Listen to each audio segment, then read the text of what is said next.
हुकूमत ने नई 5 साला ऑटो पॉलिसी की तैयारी शुरू कर दी है, जिसमें छोटी गाड़ियों की कीमतों में कमी, गाड़ियों के एक्सपोर्ट के लिए इकदाम तजवीज़ किए जाएंगे। दरामदी गाड़ियों पर टैक्सेस और ड्यूटीज़ और CBU की दरामद पर टैक्सेस में कमी की तजवीज़ दी जाएगी। उम्मीद ये की जा रही है कि इस पॉलिसी से मुतवस्सित तबके के लिए गाड़ी खरीदना आसान और मुमकिन हो सकेगा।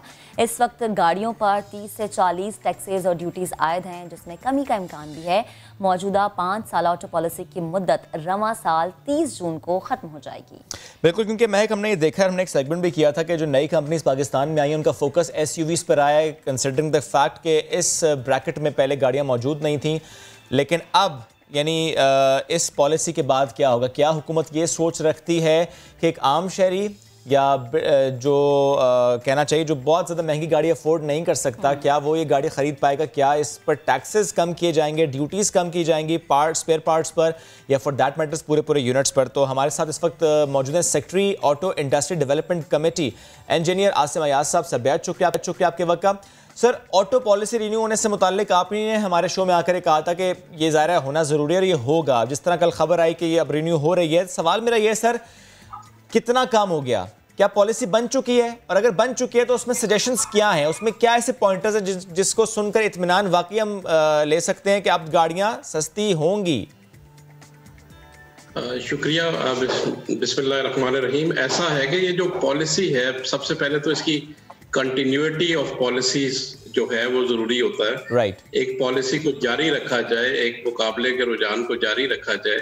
इसके अलावा तैयारी के हवाले से मैं ये बताता चलूँ आपको कि हमने प्रपोजल्स पूरे स्टेक होल्डर से लेने होते हैं, उस पे वो हमारे पास आगे हुए हैं। इसके अलावा हम उसको एनालाइज करते हैं इंटरनेशनल ट्रेंड्स के साथ। और फिर स्टेक होल्डर्स कंसल्टेशन के बाद ये फाइनलाइज किए जाएंगे और पॉलिसी इंशाल्लाह जून के बाद, ये जून खत्म होते ही ये पॉलिसी। अच्छा, यानी जून आपने इसलिए कहा क्योंकि बजट आएगा, तो यानी ये जो मामलात हैं ये टैक्स से जुड़े हुए हैं। कि अनाउंसमेंट तो उसकी फाइनेंस बिल में ही होती है, उसकी तैयारी उससे कबल हो जाएगी और उसके अप्रूवल जो स्टेक होल्डर्स को ऑन बोर्ड ले लिया जाएगा। लेकिन अनाउंसमेंट तो फाइनेंस बिल में ही इसकी पॉसिबल होगी। सही, यानी हम ये कह दें कि जब बजट आएगा तभी इसके बारे में मजीद पता चल सकेगा। सर, ये बताएगा कि क्या नई ऑटो पॉलिसी में मेन फोकस सिर्फ छोटी गाड़ियां होंगी?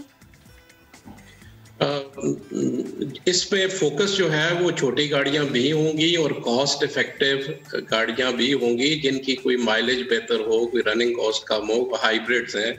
बाकी टेक्नोलॉजीज को भी देखा जाएगा। ईवी के लिए, इलेक्ट्रिक व्हीकल के लिए तो ऑलरेडी गवर्नमेंट ने पॉलिसी अनाउंस की हुई है। सर, ईवी पर जाएंगे, इलेक्ट्रिक व्हीकल्स पर जाएंगे, लेकिन सर जब आप कह रहे हैं कि छोटी गाड़ियों पर भी फोकस होगा और जिस तरह प्रपोजल्स आपके पास मौजूद हैं टैक्स ड्यूटीज को कम करना, सर क्या कोई फिगर शेयर कर सकते हैं कि हुकूमत या आप क्या सोच रखते हैं कि जो अभी गाड़ी 10-12 लाख रुपए में हमें मिलती है, छोटी गाड़ी उनके इससे कम में मिलती नहीं है, तो क्या होगा इस पॉलिसी के बाद, टैक्स छूट के बाद छोटी गाड़ी, अच्छे स्टैंडर्ड की गाड़ी कितने में मिल जाएगी? हुकूमत का पहले तो ये फोकस है कि जो मोटरसाइकिल और जो उससे ग्रेजुएट होके गाड़ी पे जाता है, वो यंग कस्टमर है, उसके लिए गाड़ी को सस्ता किया जाए। आपका सवाल है कितना सस्ता किया जाए, इस पे कुछ फैक्टर्स होते हैं, उसमें से ड्यूटी का जो फैक्टर है, ड्यूटी एंड टैक्सेस का फैक्टर गवर्नमेंट के अपने कंट्रोल में है, उसको देखा जाएगा। और 1 मिलियन से कम, कहीं भी 1 मिलियन से कम गाड़ी पे फोकस किया जा रहा है।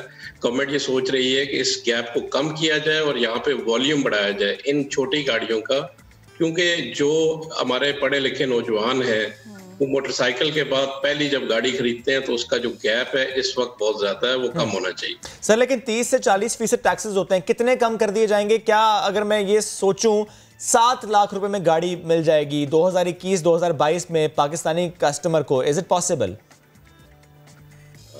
7 लाख तो शायद इंटरनेशनली अवेलेबल नहीं है। इंटरनेशनल मार्केट को भी अगर हम देख लें तो विद इन 1 मिलियन तो किया जा सकता है या हो सकती है, जिसके लिए टारगेट भी किया जा रहा है। वेरियस सिनेरियोस को उस पे देखा भी जाएगा।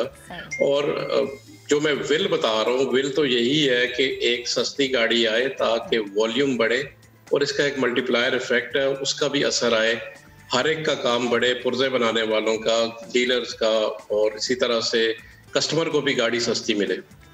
ठीक। अच्छा सर, ये बताएं कि ऑटो पॉलिसी की तो हमने बात कर ली, इलेक्ट्रिक गाड़ियों की पॉलिसी के हवाले से अगर हम बात करें, क्योंकि हुकूमत का बहुत ज़्यादा फोकस है, बहुत ज़्यादा पॉजिटिव सोच भी है, बहुत ज़्यादा काम भी हो रहा है। फवाद चौधरी साहब ने भी कहा कि अभी इतनी गाड़ियां नहीं जितने हमने चार्जिंग पॉइंट पर काम कर लिए। तो ये बताएं कि पाकिस्तान में इस वक्त कितने चार्जिंग पॉइंट पर काम हो गया है, क्या इसमें कोई रुकावटें हैं, कितना लंबा प्रोसेस ये होगा या हो सकता है?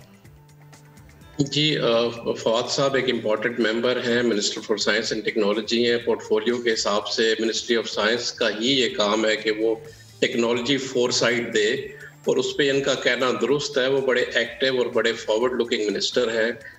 ऐसा है कि जो चार्जिंग स्टेशंस बनाने हैं उसमें सिर्फ कोऑर्डिनेशन का फर्क है, और उसकी जो प्राइसिंग है वो आज तक कोई सामने नहीं आ सकी। हाउएवर इसमें कोऑर्डिनेशन में मिनिस्ट्री ऑफ एनर्जी और कम्युनिकेशन डिवीजन का भी हाथ है, और उसको कोऑर्डिनेट तो ये सारे मिलके एक कमेटी थी जिसमें मल्टी सारे डिपार्टमेंट्स हैं, वो सारे मिलके इस पे काम किया जा रहा है। लेकिन सर 4 व्हील की इलेक्ट्रिक व्हीकल पॉलिसी, इसमें क्या कवाहत है सर?